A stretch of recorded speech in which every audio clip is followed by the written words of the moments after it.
आपको मैं ले चल रही हूँ हिंदी की गलियों में, जहाँ आप सुन रहे हैं गुनाहों का देवता। आज आप सुनेंगे इसका भाग 16।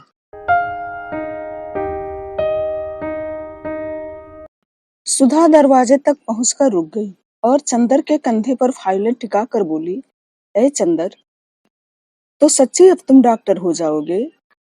और क्या? आहा, कहकर जो सुधा उछली तो फाइल हाथ से खिसकी और सभी पन्ने जमीन पर। चंदर झल्ला गया। उसने गुस्से से लाल होकर एक घूंसा सुधा को मार दिया। अरे राम रे! सुधा ने पीठ सीधी करते हुए कहा, बड़े परोपकारी हो डॉक्टर चंदर कपूर। हमें बिना थीसिस लिखे ही डिग्री दे दी, लेकिन बहुत जोर की थी। चंदर हंस पड़ा। खैर, दोनों पापा के पास गए।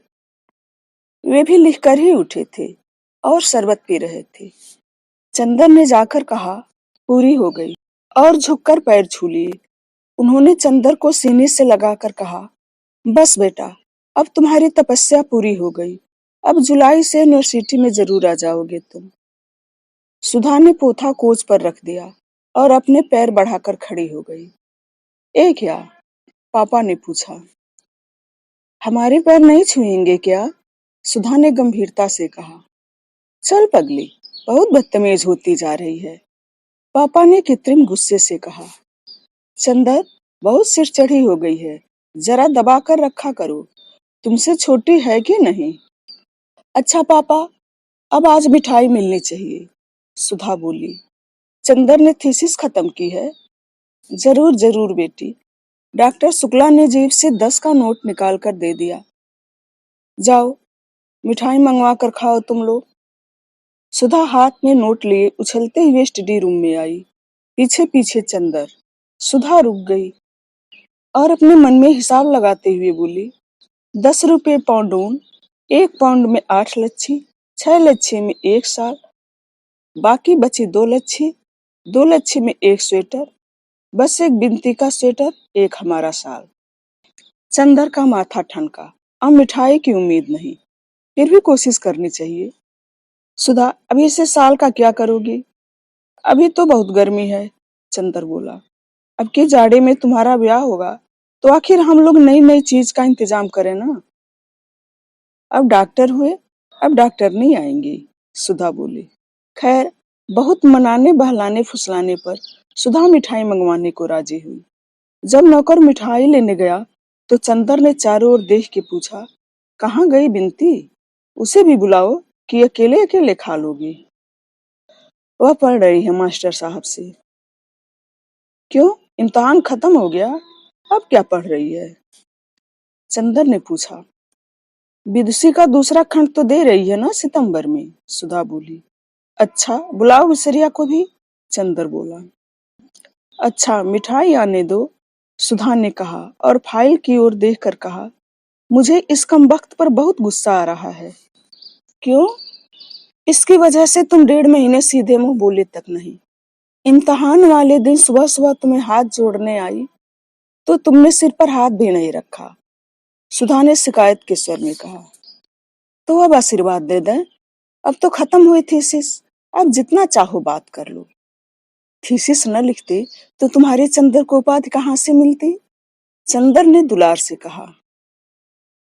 तो फिर कन्विकेशन पर तुम्हारी गाउन हम पहनकर फोटो खिंचाएंगे, सुधा मचल कर बोली। इतने में नौकर मिठाई ले आया। जाओ, बिनती जी को बुला लाओ, चंदर ने कहा। बिनती आई। तुम पढ़ चुकी? चंदर ने पूछा। अभी नहीं, बिनती बोली। अच्छा, अब आज पढ़ाई बंद करो, उन्हें भी बुला लाओ, मिठाई खाए जाए, चंदर ने कहा। अच्छा, कहकर बिनती जो मुड़ी तो सुधा बोली, अरे लालचिन, ये तो पूछ ले कि मिठाई काहे की है। मुझे मालूम है, बिनती मुस्कुराती हुई बोली। उनके यहाँ आज गए होंगे, पम्मी के यहाँ, फिर आज कुछ उस दिन जैसी बात हुई होगी। सुधा हंस पड़ी। चंदर झेप गया। बिनती चली गई बिसरिया को बुलाने। अब तो ये तुमसे बोलने लगी, सुधा ने कहा। हाँ, यह है बड़ी सुशील लड़की और बहुत शांत, हमें बहुत अच्छी लगती है। बोलना तो जैसे आता ही नहीं इसे। हाँ, लेकिन अब खूब सीख रही है। इसकी गुरु मिली है गेसु, हमसे भी ज्यादा गेसू से पटने लगी है इसकी। दोनों ब्याह करने जा रही हैं और दोनों उन्हीं की बातें करती हैं जब मिलती हैं तब। सुधा बोली। और कविता भी करती है या? तुम एक बार कह रही थी। चंदर ने पूछा। नहीं जी, एक सुंदर सी नोटबुक थी जिसमें यह न जाने क्या लिखती थी, हमें नहीं दिखाती थी। बाद में हमने देखा तो एक डायरी है, उसमें धोबी का हिसाब लिखती थी। तो कविता नहीं लिखती? ताज्जुब है। वरना 16 बरस के बाद प्रेम करके कविता करना तो लड़कियों का फैशन हो गया है, उतना ही व्यापक जितना उल्टा पल्ला ओढ़ना। चंदर बोला। चला तुम्हारा नारी पुराण। सुधा बिगड़ी। मिठाई खाने वाले आए, आगे आगे बिनती, पीछे पीछे बिसरिया। अभिवादन के बाद बिसरिया बैठ गया। कहो बिसरिया, तुम्हारी शिष्या कैसी है? बस अद्वितीय। कभी बिसरिया ने सिर हिलाकर कहा। सुधा मुस्कुरा दी चंदर की ओर देखकर। और ये सुधा कैसी थी? बस अद्वितीय, बिसरिया ने उसी तरह कहा। दोनों अद्वितीय हैं साथी? चंदर ने पूछा। सुधा और बिनती दोनों हंस दी।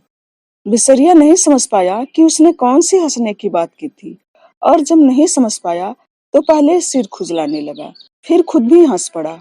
उसकी हंसी पर तीनों हंस पड़े। चंदर, मास्टर साहब भी खूब है। एक दिन बिनती को महादेवी जी की वह कविता पढ़ा रहे थे, विरह का जल जात जीवन, तो पढ़ते पढ़ते बड़ी गहरी सांस भरने लगे। चंदर और बिनती दोनों हंस पड़े। बिसरिया पहले तो खुद हंसा, फिर बोला। हाँ भाई, क्या करे कपूर, तुम तो जानते ही हो मैं बहुत भावुक हूँ, मुझसे बर्दाश्त नहीं होता। एक बार तो ऐसा हुआ कि पर्चे में एक करुण रस का गीत आ गया अर्थ लिखने को। मैं उसे पढ़ते ही इतना व्यथित हो गया कि उठकर टहलने लगा। प्रोफेसर समझे मैं दूसरे लड़के से कॉपी देखने उठा हूँ, तो उन्होंने मुझे निकाल दिया। मुझे निकाले जाने का अफसोस नहीं हुआ, लेकिन कविता पढ़कर मुझे बहुत रुलाई आई। सुधा हंसी तो चंदर ने आंख के इशारे से मना किया और गंभीरता से बोला। हाँ भाई बिसरिया, सो तो सही है ही। तुम इतने भावुक न हो तो इतना अच्छा कैसे लिख सकते हो? तो तुमने पर्चा छोड़ दिया? हाँ, मैं पर्चे वगैरह की क्या परवाह करता हूँ। मेरे लिए इन सभी वस्तुओं का कुछ भी अर्थ नहीं। मैं भावना की उपासना करता हूँ। उस समय परीक्षा देने की भावना से ज्यादा सबल उस कविता की करुण भावना थी। और इस तरह मैं कितनी बार फेल हो चुका हूँ। मेरे साथ वह पढ़ता था ना, हरिहर टंडन, वह अब बस्ती कॉलेज का प्रिंसिपल है। एक मेरा सहपाठी था, वह रेडियो का प्रोग्राम एग्जीक्यूटिव है। और एक तुम्हारा सहपाठी तो हमने सुना कि असेंबल का प्रिंसिपल भी है। चंदर बात काट कर बोला। सुधा फिर हंस पड़ी, बिनती भी हंस पड़ी, और मिठाई का भोग प्रारंभ हुआ। बिसरिया कुछ तकल्लुफ कर रहा था तो बिनती बोली, खाइए, मिठाई तो विरह रोग और भावुकता में बहुत स्वास्थ्यप्रद होती है। अच्छा, अब तो बिनती का भी कंठ फूट निकला, अपने गुरुजी को बना रही है। चंदर बोला। बिसरिया थोड़ी देर बाद चला गया। अब मुझे एक पार्टी में जाना है, उसने कहा। जब आखिर में एक रसगुल्ला बच गया तो बिनती हाथ में लेके बोली, कौन लेगा? आज पता नहीं क्यों बिनती बहुत खुश थी और बहुत बोल रही थी। चंदर बोला, हमें दो। सुधा बोली, हमें। बिनती ने एक बार चंदर की ओर देखा, एक बार सुधा की ओर। चंदर बोला, देखे बिनती हमारी है या सुधा की है?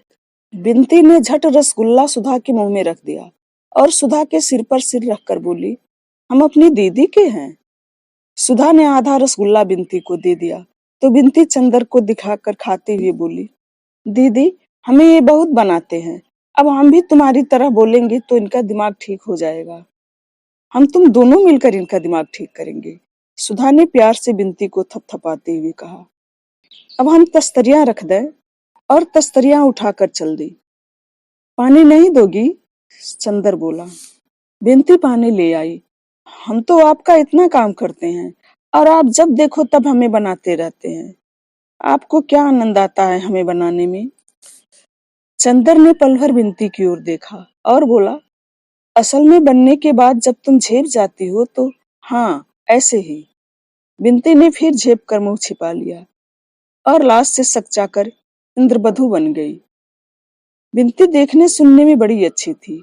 उसकी गठन तो सुधा की तरह नहीं थी, लेकिन उसके चेहरे पर एक फिरोजी आभा थी जिसमें गुलाल के डोरे थे।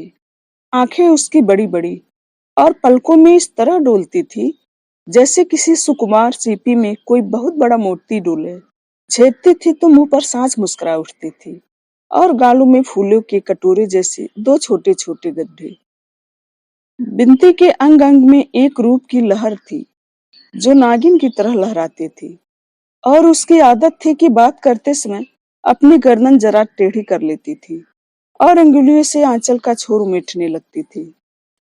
इस वक्त वह चंदर की बात पर झेप गई और उसी तरह आंचल के छोर को उमेटती हुई मुस्कान छिपाकर उसने ऐसी निगाह से चंदर की ओर देखा जिसमें थोड़ी लाज, थोड़ा गुस्सा, थोड़ी प्रसन्नता और थोड़ी शरारत थी। चंदर एकदम बोल उठा, अरे सुधा सुधा, बिनती की आंखें देखो इस वक्त। आई आई, बगल के कमरे में तस्तरी रखते हुए सुधा बोली। बड़े खराब हैं आप, बिनती बोली। हाँ, बनाओगी ना आज से हमें, हमारा दिमाग ठीक करोगी ना। बहुत बोल रही थी, अब बताओ। क्या बताएं, अभी तक हम बोलते नहीं थे तभी ना। अब अपनी ससुराल में बोलना टुइयां ऐसी, वहीं तुम्हारे बोल पर रीझेंगे लोग। चंदर ने फिर छेड़ा। छी, राम राम, ये सब मजाक हमसे मत किया कीजिए। दीदी से क्यों नहीं कहते, उनकी अभी शादी होने जा रही है। अभी उनकी कहाँ, अभी तो तय भी नहीं हुई। तय ही समझिए, फोटो उनकी इन लोगों ने पसंद कर ली। अच्छा, एक बात कहें, मानिएगा। बिनती ने बड़ी आग्रह से दीनता के स्वर में बोली। क्या? चंदर ने आश्चर्य से पूछा। बिनती आज सहसा कितना बोलने लगी है। बिनती बोली, नीचे जमीन की ओर देखती हुई, आप हमसे ब्याह के बारे में मजाक न किया कीजिए, हमें अच्छा नहीं लगता। ओहो, ब्याह अच्छा लगता है, लेकिन उसके बारे में मजाक नहीं। गुड़ खाया, रसगुल्ले से परहेज। हाँ, यही तो बात है। बिनती सहसा गंभीर हो गई। अब आप समझते होंगे कि मैं ब्याह के लिए उत्सुक हूँ। दीदी भी समझती हैं, लेकिन मेरा ही दिल जानता है कि ब्याह की बात सुनकर मुझे कैसा लगने लगता है। फिर भी मैंने ब्याह करने से इनकार नहीं किया। खुद दौड़ दौड़ कर उस दिन दुबे जी की सेवा में लगी रही, इसीलिए कि आप देख ही चुके हैं कि माँ का व्यवहार मुझसे कैसा है। आप यहाँ इस परिवार को देखकर समझ नहीं सकते कि मैं वहाँ कैसे रहती हूँ, कैसे माँ जी की बातें बर्दाश्त करती हूँ। वह नरक है, मेरे लिए माँ की गोद नरक है। मैं किसी तरह निकल भागना चाहती हूँ, कुछ चैन तो मिलेगा। बिनती की आंखों में आंसू आ गए और सिसकती हुई बोली, लेकिन आप या दीदी यह कहते हैं तो मुझे लगता है मैं कितनी नीच हूँ, कितनी पतित हूँ कि खुद अपने ब्याह के लिए व्याकुल हूँ। लेकिन आप न कहा करे तो अच्छा है। बिनती को आंसुओं का तार बध गया। सुधा बगल के कमरे में सब कुछ सुन रही थी। आई और चंदर से बोली, बहुत बुरी बात है चंदर। बिनती, क्यों रो रही हो रानी? बुआ का स्वभाव ही ऐसा है, उससे अपना दिल दुखाने से क्या लाभ। और पास जाकर उसको छाती से लगाकर सुधा बोली, मेरी राज दुलारी, अब रोना मत। हैं? अच्छा, हम लोग कभी मजाक नहीं करेंगे, बस अब चुप हो जाओ। रानी बिटिया की तरह जाओ, मुंह धो आओ। बिनती चली गई। चंदर लज्जित सा बैठा था। लो, अब तुम्हें भी रुलाई आ रही है क्या? सुधा ने बहुत दुलार से कहा। तुम उससे ससुराल का मजाक मत किया करो, वह बहुत दुखी है और बहुत कदर करती है तुम्हारी। और किसी की मजाक की बात और है, हम या तुम कह देते हैं तो उसे लग जाता है। अच्छा, वो कह रही थी तुम्हारी फोटो उन लोगों ने पसंद कर ली है। चंदर ने बात बदलने के ख्याल से कहा। और क्या, कोई हमारी शक्ल तुम्हारी तरह है कि लोग नापसंद कर दें? सुधा अकड़ कर बोली। नहीं, सच सच बताओ, चंदर ने पूछा। अरे जी, लापरवाही से मुंह बिचकाकर सुधा बोली। उनके पसंद करने से क्या होता है, मैं ब्याह वाह नहीं करूंगी। तुम इस फेर में मत रहना कि हमें निकाल दोगे यहाँ से। इतने में बिनती आ गई, वह भी उदास थी। सुधा उठी और बिनती को पकड़ लाई और ढकेल कर चंदर के बगल में बिठा दिया। लो चंदर, अब इसे दुलार कर लो तो।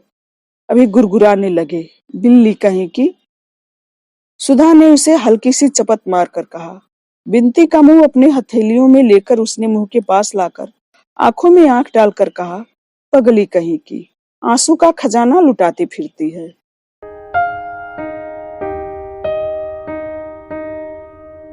गुनाहों का देवता भाग 16 यहीं तक। अगले वीडियो में फिर मिलेंगे। धन्यवाद।